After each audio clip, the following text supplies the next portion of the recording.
What do you think the Kings will miss most without Malik Monk? Well, if this was last year, it'd be like his energy, his spirit, huge thing. But now, truly, it's like his offense. Having that third guy is really what I feel like the Kings are going to miss down the stretch in some of these big games. Keegan and Harrison did it tonight against the Utah Jazz. Are they doing it against the Los Angeles Clippers on Tuesday after night? that, you've got the Celtics, the Knicks. Yeah, the list goes on, Yeah. right? And so I go, I look at this season and what he's been doing. You always say it, first team all confidence. And when you don't have that in another guy, but you need to somehow pull it out of them, someone else has to be able to take over and step up. Doesn't mean that Keon Ellis said this when we talked to him in the postgame. He's like, I'm not going to try and be Malik Monk. I'm going to just do what I need to do. And it's like, yes, but also while still taking that leap and filling that void. You're not going to have the confidence of Malik Monk. You're not going to be what he was in that two-man game, as shifty when you get to the rim. I get all those things, but what can you contribute with your identity that will fill in for what you're missing with him? He's won them games this year. There are stretches of this season where you're like, not only is he the top three, but right now he's probably their best guy. I mean, think about him closing games. Yes. And like, I can't, there's been so many games recently and I'm probably getting confused, but is either the Spurs or the Grizzlies. I forget when he just took over, it was like, get Malik the ball and get out of his way.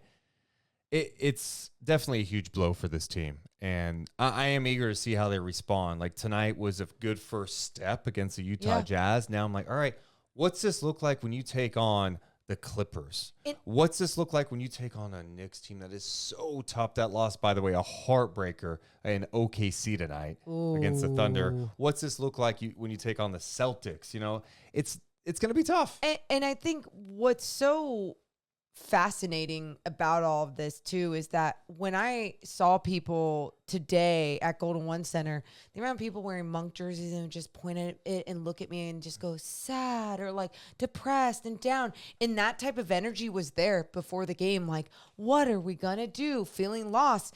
And you and I went to Kings practice on Saturday afternoon, and it felt like everyone was in high spirits. Everyone was happy. Everyone was good. They were like, look, we can dwell on Malik going down. We can dwell on that last game, or we can understand what we need to do going forward and take it game by game. And that attitude alone was something that I couldn't even pull myself to get to at first. So for them to be able to experience everything that they're experiencing head on and to get to that spot, I thought was really great to see.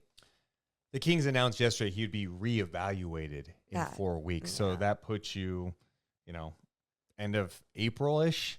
End of April, you guys. It's not good. The play-in is April 16th through the 19th. Yeah. The first round starts on April 20th or maybe the 21st if you're lucky. So, there is an outside chance that if he gets reevaluated, you're in the playoffs that maybe late in the first round, or if you advance, you could get him back. But again, we're talking about reevaluated in 4 weeks going, hey, you're cleared for contact. Let's get you going. Like you got to be careful with an injury like this. And I think he's going to be careful because he's about to be a free agent. Well, but also before I get to that really quick, if you're getting that far into the playoffs anyway, or wherever to the end of April, beginning of May, like, aren't you kind of going with what you have at that point? Because you're obviously not with someone like Malik. Okay, I get that you don't rush him back. You don't want to put him in a spot where he can re-injure it and it hurts.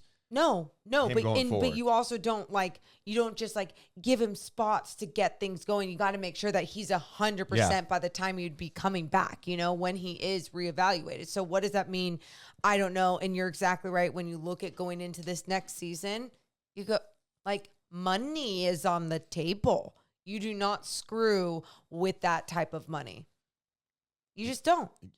Yeah, and he loves playing. So why come back? Thank you. Re-aggravate it if you're not 100%, or maybe a worse injury happens because you come back too fast. You got to be really careful with it.